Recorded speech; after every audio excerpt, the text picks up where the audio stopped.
शिवसहस्रनामस्तोत्रम्।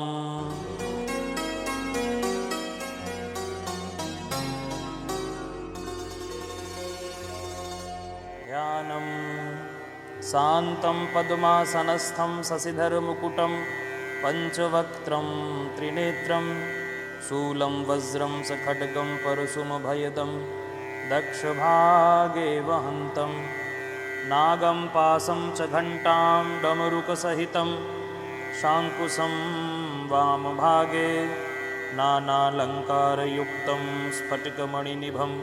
पार्वतीशं नमामि। नानालङ्कारयुक्तं स्फटिकमणिनिभं पार्वतीशं नमामि। ॐ स्थिरस्थाणुर्प्रभुर्भीमः प्रवरो वरदो वरः सर्वात्मा सर्वविख्यातः सर्वः सर्वकरो भवः जटी चर्मी शिखण्डी च सर्वाङ्गः सर्वभावनः हरश्च हरिणाक्षश्च सर्वभूतहरः प्रभुः प्रवृत्तिश्च निवृत्तिश्च नियतः शाश्वतो ध्रुवः श्मशानवासी भगवान् खचरो गोचरोर्दनः अभिवाद्यो महाकर्मा तपस्वी भूतभावनः उन्मत्तवेषप्रच्छन्नः सर्वलोकप्रजापतिः महारूपो महाकायो वृषरूपो महायशाः महात्मा सर्वभूतात्मा विश्वरूपो महाहनुः लोकपालोऽन्तर्हितात्मा प्रसादो हयगर्दिभिः पवित्रं च महांश्चैव नियमो नियमाश्रितः सर्वकर्मा स्वयंभूतो वादिरादिकरो निधिः सहस्राक्षो विशालाक्षः सोमो नक्षत्रसाधकः चन्द्रः सूर्यः शनिः केतुर्ग्रहो ग्रहपतिर्वरः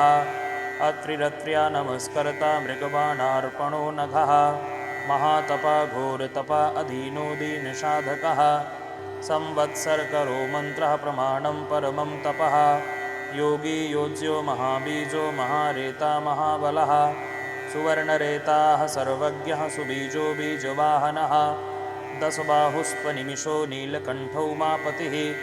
विश्वरूपः स्वयं श्रेष्ठो बलवीरो बलो गणः गणकर्ता गणपतिर्दिग्वासाः काम एव च मन्त्रवित्परमो मन्त्रः सर्वभावकरो हरः कमण्डलुधरो धन्वी बाणहस्तः कपालवान् अस्नीशतघ्नी खड्गी पट्टिसी चायुधी महान् श्रुवहस्तः सुरूपश्च तेजस्तेजस्करो निधिः उष्णीसी च सुवक्त्रश्च उदग्रो विनतस्तथा दीर्घश्च हरिकेशश्च सुतीर्थः कृष्ण एव च श्रृगालरूपः सिद्धार्थो मुण्डः सर्वशुभङ्करः अजश्च बहुरूपश्च गन्धधारी कपर्द्यपि ऊर्ध्वरेता ऊर्ध्वलिङ्ग ऊर्ध्वसायी नभस्थलः त्रिजटी चीरवासाश्च रुद्रः सेनापतिर्विभुः अहश्चरो नक्तञ्चरस्तिग्ममन्युः सुवर्चषः गजः दैत्यः कालो लोकधाता गुणाकरः सिंहशार्दूलरूपश्च आर्द्रचर्माम्बरावृतः कालयोगी महानादः सर्वकामश्चतुष्पथः निशाचरः प्रेतचारी भूतचारी महेश्वरः बहुभूतो बहुधरः स्वर्भानुरमितो गतिः नृत्यप्रियो नित्यनर्तो नर्तकः सर्वलालशः घोरो महातपाः पासो नित्यो गिरिरुहो नभः सहस्रहस्तो विजयो व्यवसायो ह्यतन्द्रितः अधर्षणो धर्षणात्मा यज्ञः कामनाशकः दक्षयागापहारी च सुसहो मध्यमस्तथा तेजोपहारी बलः मुदितोऽर्थो जितो वरः गम्भीरघोषो गम्भीरो गम्भीरबलवाहनः न्यग्रोधरूपो न्यग्रोधो वृक्षकर्णस्थितिर्विभुः सुतीक्ष्णदशनश्चैव महाकायो महाहनः विश्वक्सेनो हरिर्यज्ञः संयुगापीडवाहनः तीक्ष्णतापश्च हरयस्वः सहायः कर्मकालवित् विष्णुप्रसादितो यज्ञः समुद्रो बलवामुखः हुतासनसहायश्च प्रसातान्ता हुतासनः उग्रतेजा महातेजा जन्यो विजयकालवित्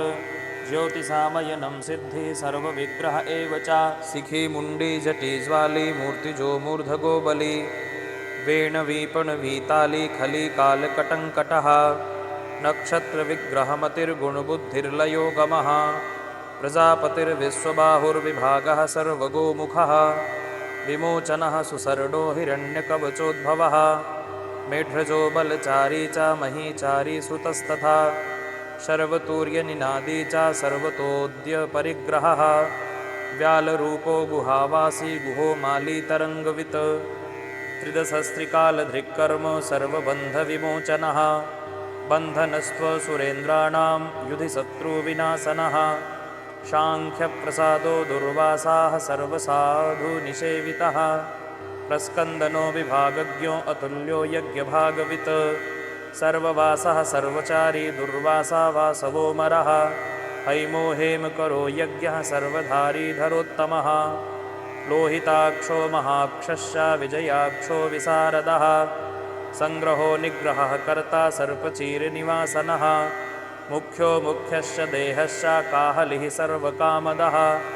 सर्वकालप्रसादश्च सुबलो बलरूपधृक् सर्वकामवरश्चैव सर्वदः सर्वतोमुखः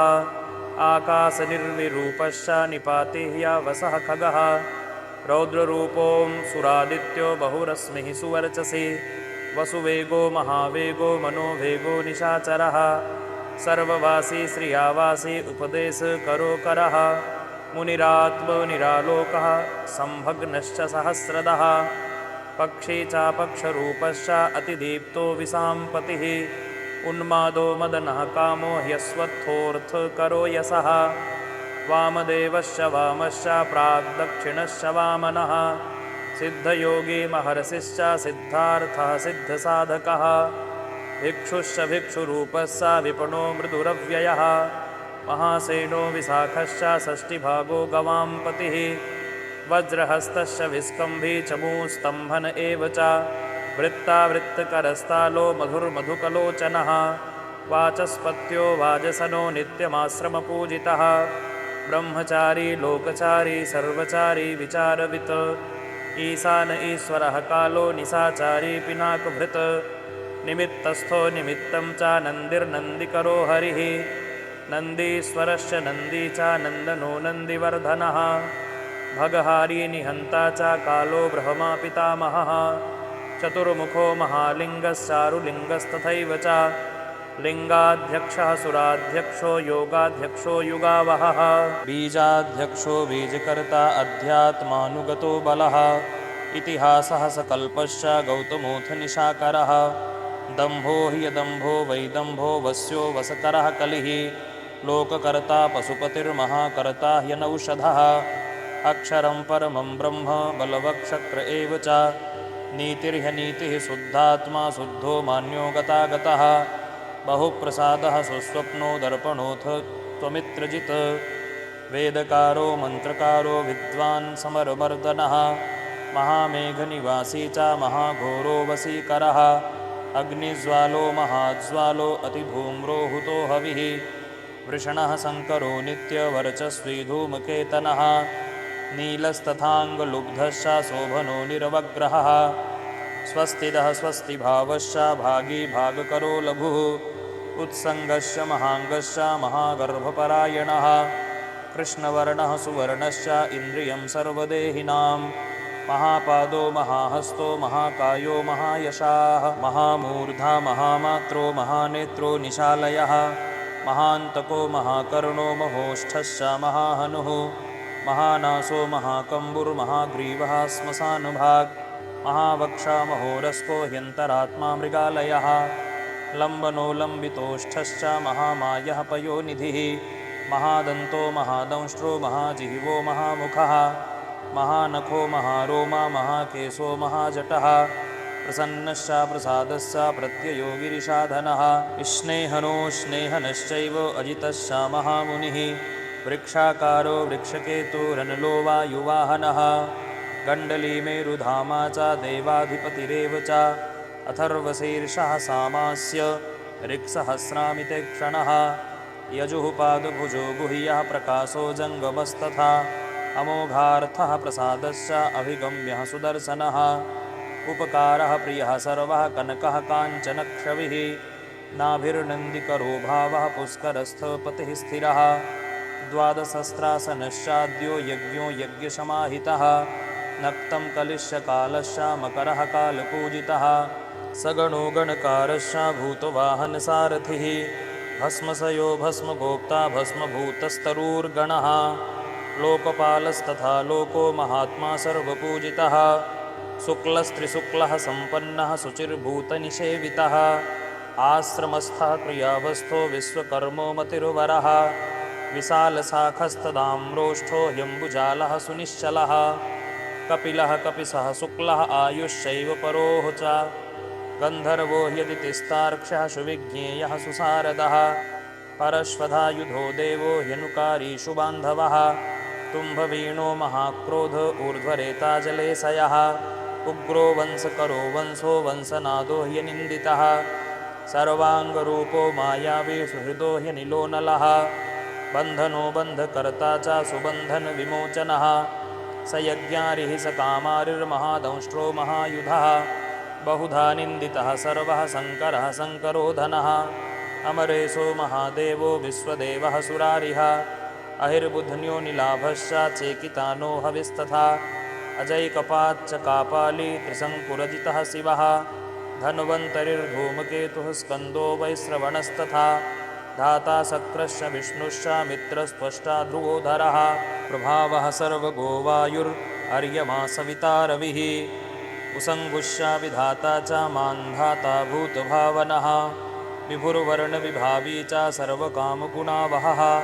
पद्मनाभो महागर्भश्चन्द्रवक्त्रो निलोनलः बलवांश्चोपशान्तश्च पुराणः पुण्यचञ्चुरी कुरुकर्ता कुरुवासी कुरुभूतो गुणौषधः सर्वासयो दर्भचारी सर्वेषां प्राणिनां पतिः देवदेवः सुखासक्तः सदसत्सर्वरत्नवित्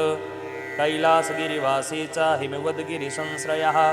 कूलहारी कूलकर्ता बहुविद्यो बहुप्रदः वणिजो वर्धकी वृक्षो वकुलश्चन्दनश्छदः सारग्रीवो महाजत्रोरलोचश्च महौषधः सिद्धार्थकारी सिद्धार्थश्छन्दो व्याकरणोत्तरः सिंहनादः सिंहदंष्ट्रः सिंहगः सिंहवाहनः प्रभावात्मा जगत्कालस्थालो लोकहितस्तरुः सारङ्गो नवचक्राङ्गः केतुमालीशभावनः भूतालयो भूतपतिरहोरात्रमनिन्दितः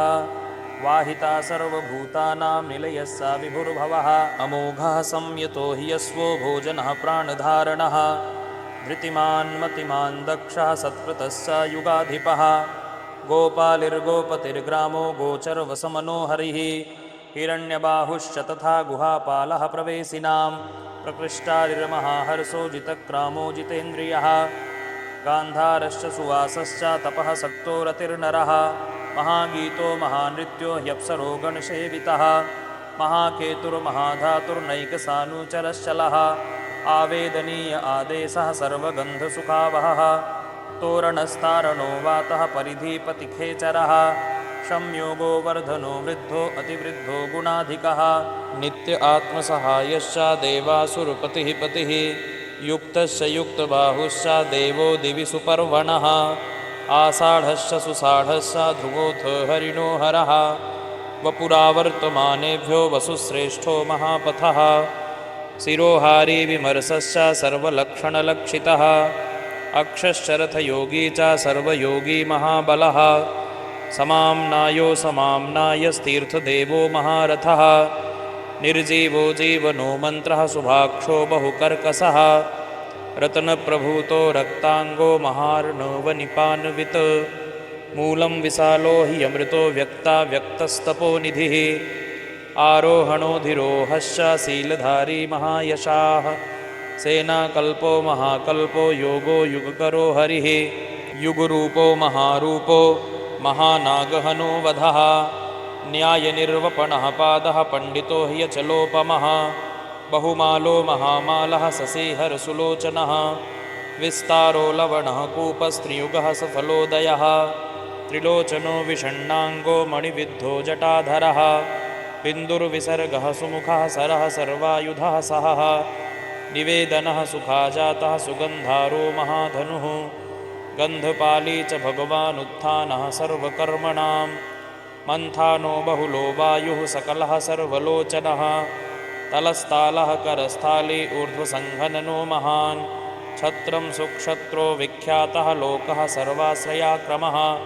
मुण्डो विरूपो विकृतो दण्डी कुण्डी विकुर्वणः हरयक्षः ककुभो वज्री सतजिह्वः सहस्रपात् सहस्रमूर्धा देवेन्द्रः सर्वदेवमयो गुरुः सहस्रबाहुः सर्वाङ्गः शरण्यः सर्वलोककृत् पवित्रं त्रिककुन्मन्त्रः कनिष्ठः कृष्णपिङ्गलः ब्रह्मदण्डविनिर्माता सतघ्नीपासशक्तिमान् पद्मगर्भो महागर्भो ब्रह्मगर्भो जलोद्भवः गभस्थिर्ब्रह्मकृद्ब्रह्मी ब्रह्मविद्ब्राह्मणो गतिः अनन्तरूपो नैकात्मा तिग्मतेजाः स्वयंभुवः ऊर्ध्वगात्मा पशुपतिर्वातरङ्हा मनोजवः चन्दनी पद्मनालाग्रः सुरभ्युत्तरणो नरः कर्णिकारमहासृग्वी नीलमौलिः पिनाकधृत् उमापतिरुमाकान्तो जाह्नवीधृदुमाधवः वरो वराहो वरदो वरेण्यः सुमहास्वनः महाप्रसादो दमनः शत्रुः श्वेतपिङ्गलः पीतात्मा परमात्मा च प्रयतात्मा प्रधानधृत् सर्वपार्श्वमुखस्रक्षो धर्मसाधारणो वरः चराचरात्मा सूक्ष्मात्मा अमृतो गोवृषेश्वरः शाध्यर्षिर्वसुरादित्यो विवस्वान् सवितामृतः व्यासः सर्गः सुसंक्षेपो विस्तरः पर्ययो नरः ऋतुः संवत्सरो मासः पक्षः संख्यासमापनः कलाकाष्ठालवामात्रा मुहूर्ताक्षः क्षपाः क्षणाः विश्वक्षेत्रं प्रजाबीजं लिङ्गमाद्यस्तु निर्गमः सदसद्व्यक्तमव्यक्तं पिता माता पितामहः स्वर्गद्वारं प्रजाद्वारं मोक्षद्वारं त्रिविष्टपं निर्वाणं ह्लादनस्यैव ब्रह्मलोकः परागतिः देवासुरविनिर्माता देवासुरपरायणः देवासुरगुरुर्देवो देवासुरनमस्कृतः देवासुरमहामात्रो देवासुरगणाश्रयः देवासुरगणाध्यक्षो देवासुरगणाग्रणीः देवातिदेवो देवर्षिर्देवासुरवरप्रदः देवासुरेश्वरो विश्वो देवासुरमहेश्वरः सर्वदेवमयोचिन्त्यो देवतात्मात्मसम्भवः उद्भित्रिविक्रमो वैद्यो विरजो नीरजोमरः ईड्यो हस्तीश्वरो व्याघ्रो देवसिंहो नरर्षभः विबुधोग्रवरः सूक्ष्मः सर्वदेवस्तपोमयः सुयुक्तः शोभनो वज्रीपासानां प्रभवो व्ययः गुहाकान्तो निजः सर्गः पवित्रं सर्वपावनः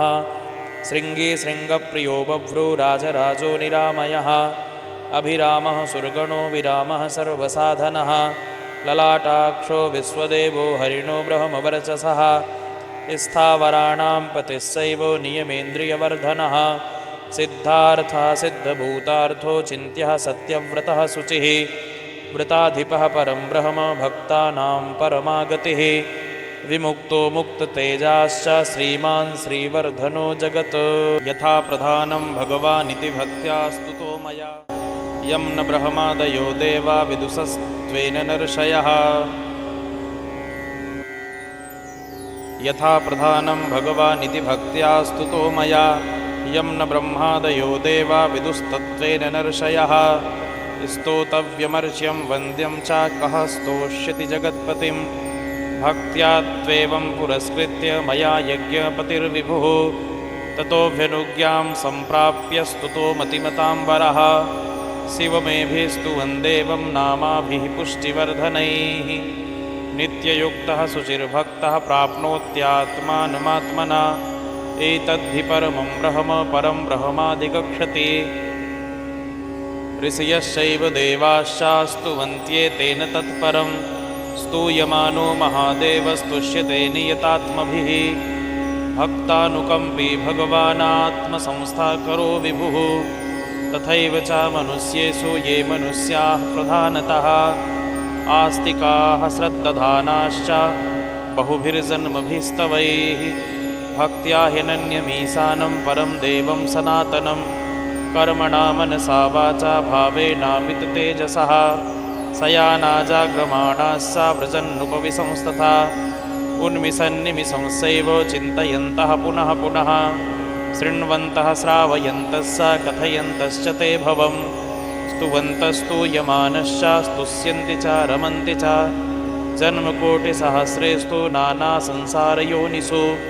जन्तोर्विगतपापस्य भवे भक्तिः प्रजायते उत्पन्ना च भवे भक्तिरनन्या सर्वभावतः भाविनः कारणे चास्य सर्वयुक्तश्च सर्वथा एतद्देवेषु दुष्प्रापं मनुष्येषु न लभ्यते निर्विघ्ना निश्चला रुद्रे भक्तिरव्यभिचारिणी तस्यैव च प्रसादेन भक्तिरुत्पद्यते नृणां येन यान्ति परां सिद्धिं तद्भावगतचेतसः ये सर्वभावानुगताः प्रपद्यन्ते महेश्वरं प्रपन्नवत्सलो देवः संसारात्तान् समुद्धरेत् एवमन्ये विकुर्वन्ति देवाः संसारमोचनम् मनुष्याणामृते देवं नान्या शक्तिस्तपोबलम् इति तेनेन्द्रकल्पेन भगवान् सदसत्पतिः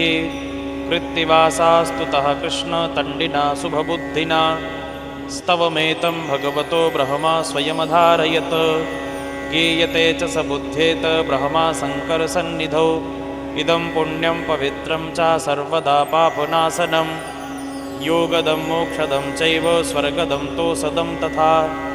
एवमेतत् पठन्ते या एतभक्त्या तु शङ्करं या गतिः साङ्ख्ययोगानां व्रजन्त्येतां गतिं तदा स्तवमेतं प्रयत्नेन सदा रुद्रस्य सन्निधौ अब्दमेकं चरेत् भक्तः प्राप्नुयादीप्सितं फलम् एतद्रहस्यं परमं ब्रह्मणो हृदि संस्थितं ब्रह्मा प्रोवाच शक्राय शक्रः प्रोवाच मृत्यवे मृत्युः प्रोवाच रुद्रेभ्यो रुद्रेभ्यस्तण्डिमागमत् महता तपसा प्राप्तस्तण्डिना ब्रह्मसद्मनि तण्डिः प्रोवाच शुक्राय गौतमाय च भार्गवः वैवस्वताय मन्वे गौतमः प्राह माधव नारायणाय साध्याय समाधिष्ठाय धीमते यमाय प्राह भगवान् साध्यो नारायणोऽच्युतः नाचिकेताय भगवानाह वैवस्वतो यमः मार्कण्डेयाय वार्ष्णेय नाचिकेतोऽभ्यभासत मार्कण्डेयान्मया प्राप्तो नियमेन जनार्दन तवाप्यहममित्रिघ्नस्तवं दद्याम्यविश्रुतं स्वर्गमारोग्यमायुष्यं धन्यं वेदेन संमितं नास्य विघ्नं विकुर्वन्ति दानवा यक्षराक्षसाः पिशाचा यातु धाना वा गुह्यका भुजगा अपि नास्य विघ्नं विकुर्वन्ति दानवा यक्षराक्षसाः पिशाचा यातु धाना वा गुह्यका भुजगा अपि यः पठेत शुचिः पार्थ ब्रह्मचारी जितेन्द्रियः अभग्नयोगो वर्षं तु सोऽस्वमेधफलं लभेत् श्रीमहाभारते अनुशासनपर्वणि महादेवसहस्रनामस्तोत्रम् श्रीशाम्ब सदाशिवार्पणमस्तु।